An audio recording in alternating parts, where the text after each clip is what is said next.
औरंगजेब को मध्यकालीन इतिहास में सबसे क्रूर शासक माना जाता है। वो मुगल सल्तनत का छठा बादशाह था जिसने अपने पिता शाहजहां को कैद कर गद्दी हथियाई थी। इसका जिक्र योगी आदित्यनाथ ने अपने बयान में भी किया और ये बताया कि पटना के खुदा बख्शा लाइब्रेरी में आज भी वो शाहजहां की जीवनी रखी हुई है, उसमें उसके काले करतूतों को लिखा गया है। लेकिन समाजवादी पार्टी के महाराष्ट्र के विधायक अबू आजमी ने औरंगजेब की तारीफ की। अबू आजमी सिर्फ समाजवादी पार्टी के विधायक नहीं है, बल्कि वो महाराष्ट्र के प्रदेश अध्यक्ष भी हैं। उन्होंने औरंगजेब पर अपनी राय रखी। उन्होंने औरंगजेब को महान बताया था और ये भी कहा कि वो हिंदुओं के खिलाफ नहीं था। इतना ही नहीं, उन्होंने छत्रपति शिवाजी महाराज के बेटे संभाजी महाराज और औरंगजेब के बीच जंग को धार्मिक युद्ध नहीं बताया और ये कहा कि वो सत्ता के लिए संघर्ष था। सब गलत हिस्ट्री दिखाई जा रही है। औरंगजेब रहमतुल्लाह अलैह ने बहुत सारी मंदिरें बनवाई हैं। औरंगजेब के ज़माने में भारतवर्ष जो है सोने की चिड़िया था। हमारी सरहद जो है अफगानिस्तान बर्मा तक बढ़ी हुई थी। एक इंसाफ पसंद बादशाह था वो। इसको ज़बरदस्ती के हिंदू मुस्लिम करके नफरत वाला काम नहीं करना। सर, आप औरंगजेब को क्रूर शासक नहीं मानते हैं? नहीं, मैं नहीं मानता। संभाजी साहब क्या किया? अरे इसलिए लड़ाई जो सुनिए ना, ये जो है उस वक्त लड़ाई थी, राजकाज की लड़ाई थी।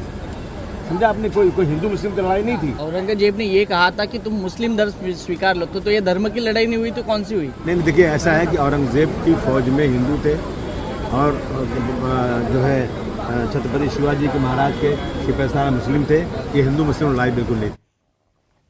अबू आजमी को आप सुन रहे थे, उन्होंने औरंगजेब पर बयान दिया और जब इस बयान पर विवाद बढ़ गया तो उन्होंने माफी भी मांग ली और कहा कि वो अपना बयान वापस लेते हैं। लेकिन इतिहास क्या कहता है ये भी जानना जरूरी है। इतिहास के मुताबिक औरंगजेब ने इस्लामीकरण को बढ़ावा दिया था। इस्लाम ना कबूल करने पर कितने हिंदुओं की जान ली थी ये भी दर्ज है। इतिहासकारों के मुताबिक 24 नवंबर 1675 को औरंगजेब ने सिखों के 9वें गुरु तेग बहादुर जी का सिर कलम इसलिए करवा दिया क्योंकि उन्होंने इस्लाम कबूल करने से इनकार कर दिया था।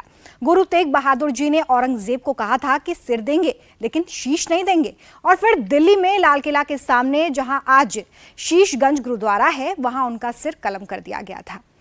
इसी तरह 11 मार्च की भी घटना है। 11 मार्च 1989 को छत्रपति शिवाजी महाराज के बेटे संभाजी महाराज की बेरहमी से हत्या कर दी गई क्योंकि औरंगजेब ने संभाजी महाराज को इस्लाम कबूल करने पर उन्हें छोड़ने की बात कही थी।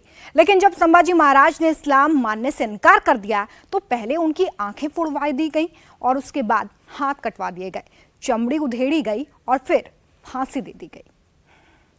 सोचिए, जिस औरंगजेब ने हजारों हिंदू मंदिरों को तोड़वा दिया, हिंदुओं पर जजिया जैसा टैक्स लगाया, उस औरंगजेब का महिमा मंडन किया गया।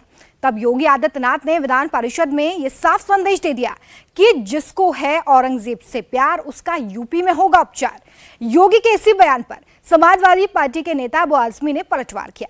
अबू आजमी कह रहे हैं कि सरकार में लोकशाही नहीं है, तानाशाही है और इसलिए जो चाहें वो कर दें। मैं तो देश में ही रहता हूँ, मैंने तो कोई ऐसी बात नहीं बोला है। अब योगी जी की सरकार है, यहाँ पे जो है हमारे फडणवीस साहब की सरकार है और हमारे एकनाथ शिंदे साहब की सरकार है। अगर इस सरकार में डिक्टेटरशिप है, इसमें जो है लोकशाही नहीं है, डेमोक्रेसी खत्म हो चुकी है, तो जो चाहे कर ले, मैं क्या कह सकता हूँ। ठीक है ना, मैंने कहा ना, अगर डिक्टेटरशिप है, कानून से नहीं चलेंगे, जो चाहो करो, तो देखेंगे निपटेंगे सबसे। जिसके नाम नहीं है, कितने हजारों फोन आ रहे हैं और गाली दे रहे हैं इसको। ये क्या मतलब है? मैंने कोई ऐसी बात तो नहीं कही जो देश के खिलाफ हो। मैंने तो एक इसी देश के राजा जिनके बारे में हिस्टोरिकल ने जो लिखा है वही मैंने बोल दिया। डालो, काट डालो, क्या क्या बोल रहे हैं। सिक्योरिटी की मांग कर रहे हैं। मैंने लेटर लिख दिया कि अगर मुझे कुछ होगा तो सरकार जिम्मेदार होगी। योगी आदित्यनाथ ने समाजवादी पार्टी के औरंगजेब प्यार को लेकर सिर्फ उपचार करने की बात नहीं कही, बल्कि समाजवादी पार्टी के डीएनए पर भी सवाल उठाया। योगी आदित्यनाथ ने बताया कि लोहिया के विचारों वाली समाजवादी पार्टी कैसे अपने विचारों से भटक गई है। योगी आदित्यनाथ ने सदन को लोहिया में एकता के बारे में बताया और कहा कि भगवान राम, भगवान शिव, भगवान कृष्ण ही भारत की एकता का आधार है। मित्रों से कहना चाहता हूं, भारत की विरासत पर आप गौरव की अनुभूति नहीं करते? कम से कम जिनके नाम पे आप राजनीति करते हैं उनके विचारों को ही मान लेते। डॉक्टर राम मनोहर लोहिया ने इस बात को कहा था कि भारत की एकात्मता के 3 आधार हैं, श्री राम, श्री कृष्ण और शिव शंकर, भगवान शिव। जब तक भारत की जनता इन 3 देव महापुरुषों के प्रति श्रद्धा का भाव रखेगी, तब तक भारत को भारत बने रहने से कोई रोक नहीं सकता। दुनिया की कोई ताकत भारत का बाल माता नहीं कर सकती। डॉक्टर राम मनोहर लोहिया प्रखर समाजवादी थे। वे हमारी विचारधारा से जुड़े हुए नहीं थे। हां, कांग्रेस के विरोधी थे, अपने मुद्दों पर लड़ते थे। आज समाजवादी पार्टी डॉक्टर लोहिया के विचारों से कितनी दूर भाग चुकी है। आज राम को, कृष्ण को, शिव की परंपरा को, भारत की विरासत को कोसना ये समाजवादी पार्टी का मानो जीवन का उद्देश्य हो गया। योगी आदित्यनाथ ने समाजवादी पार्टी को सिर्फ औरंगजेब को लेकर ही नहीं बल्कि महाकुंभ को लेकर भी घेरा। उन्होंने कहा कि कैसे महाकुंभ सबसे यूनिक इवेंट बन गया। आज उत्तर प्रदेश ही नहीं बल्कि देश और दुनिया के हर उस व्यक्ति की मनोमस्तिष्क में छाता हुआ दिखाई दिया है जो अपने आप में दुनिया की एक यूनिक इवेंट बनकर के लंबे समय तक दुनिया को अपनी ओर आकर्षित करेगा। भगवान श्री कृष्ण ने भी श्रीमद् भगवत गीता में इस बात का उल्लेख किया,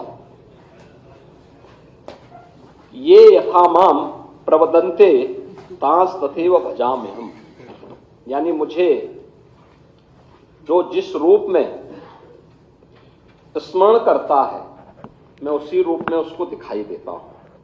और मुझे लगता है कि जिसकी जैसी दृष्टि थी उसको वैसे ही सृष्टि प्रयागराज में देखने को मिली। पहला आयोजन है जिसको दुनिया के मीडिया ने सराहा है और यूनेस्को के निदेशक टिम कर्टिस ने भी महाकुंभ के बारे में कहा कि 2019 के कुंभ को यूनेस्को ने मानवता की अमूर्त सांस्कृतिक धरोहर के रूप में मान्यता दी।